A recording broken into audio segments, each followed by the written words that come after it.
Hello and welcome back to my Bindastra YouTube channel. নমস্কাৰ মই ত্ৰিচাই পুনৰবাৰ মোৰ আন এটা ব্লগলৈ আপোনালোকক স্বাগতম জনাইছোঁ। আশা কৰিছোঁ আপোনালোক ভালে আছে আৰু আজি বহু দিনৰ মূৰত মই আৰু এটা নতুন ব্লগ লৈ আহিছোঁ আৰু মই আজি ব্লগটো দিব ওলাইছিলোঁ সাউথ গোৱাৰ মই যে গোৱা গৈছিলোঁ দুটামান ভিডিঅ' দিছিলোঁ আৰু দুটামান ভিডিঅ' দিবলৈ বাকী আছিলে মই ইন্ট্ৰডাকশ্যনটো কৰা নাছিলোঁ এই ভিডিঅ'টোৰ যিহেতু মই অলপ বেলেগ ষ্টাইলত দিম বুলি ভাবিছিলোঁ গতিকে মই আজি আপোনালোকক আগবঢ়াম সাউথ গোৱাৰ ব্লগ আৰু মই ইখেনতে কৈ দিছিলোঁ যে আমি সাউথ গোৱাত ষ্টে কৰা নাছিলোঁ আমি নৰ্থ গোৱাটো সাউথ গোৱা গৈছিলোঁ বাই কেব আৰু কেবত আই থিংক আমাৰ পৰিছিলে 5000 ৰুপিজ আমাক লৈ গৈছিলে 7টা বজাত আৰু আমাক আমি মানে নৰ্থ গোৱা পাইছিলোঁ ৰিটাৰ্ণ আহি নৰ্থ গোৱা পাইছিলোঁ 4টা বজাত গতিকে আপোনালোকে যদি সাউথ গোৱাত যদি কোনোবা গোৱাত যায় মানে মই আপোনালোকক এইখিনি কৈ দিছোঁ যে যদি আপোনালোকৰ মন নাযায় সাউথ গোৱাত যায় ষ্টে কৰিব তেতিয়াহ'লে আপোনালোকে নৰ্থ গোৱাৰ পৰা সাউথ গোৱা আপোনালোকে বাই কেব যাব পাৰে আৰু এইখিনিতে আপোনালোকক জনাই দিওঁ যে মানে যিখিনি জায়গা আছে চাবলগীয়া সাউথ গোৱাত আপোনালোকে ষ্টে কৰি কেনে সেইখিনি জায়গা মানে চাব পাৰাতকৈ মই প্ৰিফাৰ কৰোঁ মানে মই আৰু মোৰ মানুহজন যেতিয়া গৈছিলোঁ আমি প্ৰিফাৰ কৰিছোঁ যে নৰ্থ গোৱাটো সাউথ গোৱা বাই কেব যোৱাটো আমি বেছি প্ৰিফাৰ কৰোঁ কাৰণ কি তাৰে কটেজবিলাকৰ ওচৰত বেলেগ একো মানে বিশেষ চাবলগীয়া নাই আৰু যিখিনি জায়গা চাবলগীয়া আছে সেইখিনি কেব ডে কভাৰ হৈ যায় সো তাতে ষ্টে কৰা আৰু মানে তাতে ষ্টে কৰিলে ধৰক পাৰ ডে আপোনালোকৰ বহুত পৰি যায় ভাল কটেজ ল'ব লাগিলে 5000 10000 এনেকৈ পৰি যায় আৰু হোটেলবিলাকৰ কথা মই নাজানো যিহেতু কটেজ বেছি আছে সাউথ গোৱাত আৰু সেয়া 5000 বা 10000 এদিন কটেজত থাকি গোটেই ঘূৰাতকৈ মই 5000 নৰ্থ গোৱাটো সাউথ গোৱা গৈ পেলাই গোটেইখিনি চাই অহাটো বেছি প্ৰিফাৰ কৰোঁ চ' বাকী আপোনালোকৰ কথা গতিকে আজিৰ ভিডিঅ'টো এইখিনিতে আৰম্ভ কৰোঁ বলক আৰু ভিডিঅ'টো যদি ভাল লাগিছে লাইক কমেণ্ট শ্বেয়াৰ আৰু ছাবস্ক্ৰাইব কৰিব ওচৰত থকা বেল আইকনটো কিন্তু প্ৰেছ কৰি থ'বলৈ নাপাহৰিব মই আজি বহুত দিনৰ মূৰত একচুৱেলি ভিডিঅ' দিছোঁ ভাবিছোঁ মই মানে কণ্টিনিউ কৰিম বুলি ভিডিঅ' দিয়াটো কিন্তু টাইম টেবল নিমিলে আৰু মোৰ বহুত বেছি এলাহ লাগে চ' এইটো ভিডিঅ' চাই লওক আৰু যদি ভাল লাগিছে জেগাবিলাক প্লিজ মোক কমেণ্ট কৰিব কমেণ্ট বক্সত অ'কে এয়া আজি মই আৰম্ভ কৰিছোঁ আপোনালোকক কৈছিলোঁ যে মই আজি সাউথ গোৱাৰ ব্লগটো দিম গতিকে এয়া সাউথ গোৱাৰ পৰা আৰম্ভ কৰিছোঁ একদম ৰাতিপুৱা ওলাই আহিছিলোঁ সেইকাৰণে ৰাতিপুৱা ওলাই আহোঁতে মই ইন্ট্ৰডাকশ্যনটো দিব নহ'লে মানে ইমান টোপনিত আছিলোঁ যে ৰাতিপুৱা আমি আই থিংক 7টামান বজাত নৰ্থ গোৱাৰ পৰা ওলাইছিলোঁ এয়া হ'ল বেলেনিয়াম বিচ তাৰপিছত আমি গৈছিলোঁ এয়া কাবোডি ৰামা ফৰ্ট এইটো ফৰ্টৰ বাহিৰৰ দৃশ্যাংশ এইটো আই থিংক মিউজিয়াম হয় বহুত ধুনীয়া বাহিৰৰ দৃশ্যটো আৰু আমি যিখিনি সময়ত গৈ পাইছিলোঁ সেইখিনি সময়ত কোনো মানুহেই যোৱা নাছিলে আই থিংক তেতিয়া 9টামান বাজিছিলে আৰু গোৱাত 9টামান বজাত খুব কম খোলা থাকে মানে এয়া একদম ফৰ্টৰ ওপৰৰ পৰা ভিউটো হয় গোটেই বিচখন মানে এনেকুৱা লাগে যেন মানে মই সাগৰৰ ওপৰত আছোঁ আৰু মোৰ তলত আছে সাগৰখন মানে ইমান বেছি ধুনীয়া মানে পৃথিৱীখনত যে অকল ময়েই সুখী তেতিয়া সেনেকুৱা লাগি গৈছিলে আৰু এই ৰাতিপুৱাৰ ভাগটোত একদম সূৰ্যটো ৰ'দটো অলপ ওলাইছে তাৰপাছত এই ভিউটো এজাক ধুনীয়া বতাহ কেনেকেনো বুজাম আপোনালোকক মই মানে নিজেই ফিলটো লৈহে বুজিব পাৰিছোঁ যে ইমান ধুনীয়া জেগা হয় নৰ্থ গোৱাৰ পৰা আমি আহিছিলোঁ সাউথ গোৱা আমি সাউথ গোৱাত ষ্টে নকৰিলোঁ হয়তো ষ্টে কৰিব ইমান দৰকাৰ নপৰে কাৰণ সাউথ গোৱাত ইমান পাৰ্টি জোনটো নাই একদম নিৰিবিলি ঠাই সেইটো কাৰণে আমি ষ্টে নকৰিলোঁ তাৰপাছত আমি গৈছিলোঁ কেব ডি গোৱা এটা বহুত বেছি ফেমাছ প্লেচ হয় কেব ডি গোৱা আৰু ইয়াত যে যাবৰ কাৰণে আই থিংক চবৰে এটা ড্ৰিম থাকে মই নাজানো কাৰ সপোন আছে কিন্তু মোৰ এটা সপোন আছিলে সেইটো মই মানে ফুলফিল কৰিলোঁ মই এতিয়ালৈকে আই থিংক 3 টাইমছ या 4 টাইমছ গোৱা গ'লোঁ কিন্তু মই এইবাৰ প্ৰথমবাৰ সাউথ গোৱা গৈছোঁ আমি নৰ্থ গোৱাতে লাগিলে এসপ্তাহ 10 দিনলৈকে থাকিছোঁ কিন্তু মানে সাউথ গোৱা অহা নাছিলোঁ আৰু ইমান ধুনীয়া পৰিৱেশৰ মাজত যে এইবোৰ জাগা আছে কেতিয়াবা দেখা পাম বুলি যে মই কেতিয়াও ভবা নাছিলোঁ মানে মই গডক যে কিমান বাৰ থেংক ইউ কৈছোঁ আপোনালোকক মই কি বুজাম মানে ইমান বেছি থেংক ইউ কৈছোঁ যে এনেকুৱা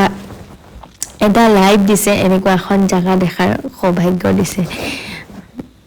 তাৰপাছত ইয়াতে উঠি কিমান যে ফটো উঠিছোঁ আয়ো মই কি যে ক'ম আপোনালোকক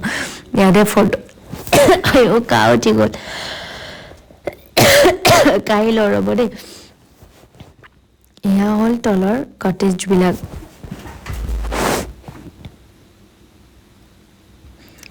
মই কিবা কৈ আছিলোঁ ব্লগৰ কাৰণে চাগে কিবা কৈ আছিলোঁ নাজানো আৰু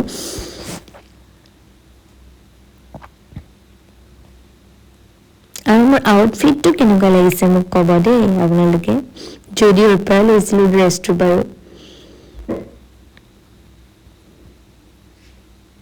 এয়া হ'ল ভিউটো কি ধুনীয়া আপোনালোকে নিজে মোক কমেণ্ট বক্সত জনাবচোন আৰু কোন কোন গৈছে আপোনালোকে সেইটো মোক জনাব দেই কমেণ্ট বক্সত প্লিজ হয়তো আপোনালোকে কেমেৰাত চাই কিমানটো ফিল কৰিছে মই নাজানো কিন্তু মই বহুত বেছি ফিল কৰিছোঁ মানে ৰিয়েল লাইফত কাৰণ কি সেইখিনি সময়ত বেছি মানুহ নাযায় প্ৰথম কথা 11-12 মানত বেছি মানুহ নাযায় সেইখিনি চ' মই আৰামছে মানে যিমান ভিডিঅ' বনাব লাগে ফটো উঠিব লাগে উঠি লৈছোঁ আৰু তলত আছিলে কটেজবিলাক তাৰপিছত আমি গ'লোঁ কলৱা বিচত তাত মই কৰিছিলোঁ কায়াকিং স্পেচিয়েলি মই সেইটো বিচত কায়াকিং কৰিবৰ কাৰণে গৈছিলোঁ আৰু এনেকুৱা কষ্টৰ জেগা নহয় কেনেকৈ কৰিছোঁ ভগৱান আৰু আমিয়ে গম পাইছোঁ দেই ড্ৰাইভাৰ আমাকতো কেব ড্ৰাইভাৰজনে কৈছিলে যাব নোৱাৰিব নেকি তথাপিও আমি গ'লোঁ আৰু উপায় নাই কুছ পানে কে লিয়ে কুছ তো খোনা হি পড়েগা বহুত বেছি তলত হয় তথাপিও কৈছোঁ আমাৰ মানুহজনে ভয় কৰে কায়াকিং কৰিব আমাৰ অকলে কায়াকিং কৰিব যাৰ এখন নাওখন যাৰ হয় তাক ক'লো তুম ভি চলো ভৈয়া তো সিয়ে মোৰ লগত গ'ল আৰু উপায় নাই মইতো অকলে নোৱাৰো চলাবৰ কাৰণে কি কৰিম চব কাপলছবিলাক আগত গৈ আছে মই আৰু ইয়াৰ লগতে গৈ আছোঁ এয়া ঘূৰি অহা টাইমখিনিত ইমান যে দুখ লাগিছিলে মই কি বুজাম মানে আৰু মই মোবাইলটো নিনিলোঁ বুলিহে নহ'লে মানে ভয়ে লাগিছিলে মই কেনেকৈ মোবাইল চোবাইল আকৌ পানীত পৰি গ'লে বেলেগ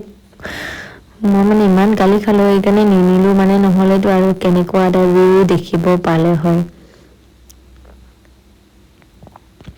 এনেকুৱা লাগিছিলে যে নাহিমেই নেকি তাৰ পৰা পানীৰ মাজতেই থাকিম তাত গ'লে যে 10-12 দিন থাকোঁ কেনেকৈনো যায় টাইমখিনি মই গমেই নাপাওঁ একেবাৰেই গম নাপাওঁ মানে তাৰপাছত এয়া গৈছিলোঁ আগন্দা বিচত কি ক'ম বিশেষ তেনেকৈ চাবলগীয়া একোৱেই নাই বিশেষ তেনেকৈ ফৰেনাৰবিলাক থাকি থাকে বাছ অলপ আছে আৰু ফটো ছেশ্যন কৰিবৰ কাৰণে বাছ বেলেগ বিশেষ বোলা বস্তুটো তাত একো নাই চ' মানুহে ক'ব পাৰে যে আগন্দা বিচত বহুত কিবা কিবি আছে কিন্তু বিশেষ একো দেখি নাপালোঁ আমি চ' ইয়াৰ একো মই আগন্দা বিচৰ একো কথাই ক'ব নোৱাৰিম আপোনালোকক তাৰপাছত এয়া আমি গৈছিলোঁ বাটাৰফ্লাই বিচ মাংকি বিচ হানিমুন বিচ আৰু কিবা এটা আছিলে আৰু কি এটা আছিলে পাহৰি থাকিলোঁ নাও এখনত লৈ যাব জাহাজ এখনত লৈ যাব আমাৰ এনেইতো আমাক বহুত কৈছিলে পাৰ পাৰ্চন 1000কৈ কৈছিলে আমি বহুত কমাই 500 পাৰ পাৰ্চন 500কৈ গৈছিলোঁ আমাৰ দুজনৰ 1000 লৈছিলে আমাক কি টোটেল 5টা জেগা দেখাইছিল বাটাৰফ্লাই মাংকি বিচ হানিমুন বিচ আৰু দুটা কিবা দেখাইছিলে একদম মই পাহৰি থাকিলোঁ এয়া মানুহজন আৰু এয়া মই গোটেই সাগৰখনৰ মাজত যেন আমি গৈছোঁ ইমান যে ভাল লাগিছে কেনেকৈনো বুজাও ধুনীয়া বতাহ পানীৰ মাজত আমাৰ জাহাজখন ইফালে এখন জাহাজ আমাৰ জাহাজখন যেন লাগিছে দুখন জাহাজৰে কম্পিটিশ্যন তাৰপাছত এয়া আমাক ৰখাইছিলে মাংকি আইলেণ্ডত বাটাৰফ্লাই বিচত ৰখাব কৈছিলে মোৰ মানে বিশেষকৈ মোৰ থিংকিংটো আছিল যে বাটাৰফ্লাই বিচ মানে বাটাৰফ্লাই উৰি থাকিব চাৰিওফালে কিন্তু পিছত যাই দেখিলো একোৱেই নাই ইমান মানুহ মানে ফটোত যিটো এক্সপেক্টেশ্যন লৈ গৈছিলো সেইটো ৰিয়েলিটিত মানে একোৱে নহয় সেইটো কাৰণে ভাবিলো নাই আৰু মাংকি সবে ক'লে তেতিয়া জাহাজখনত যোন বহি আছিলে সবে ক'লে মাংকি বিচত নামিম গতিকে মাংকি বিচত এনেকৈ উঠিলো দুখনমান ফটো ভিডিঅ'জ ললো বাছ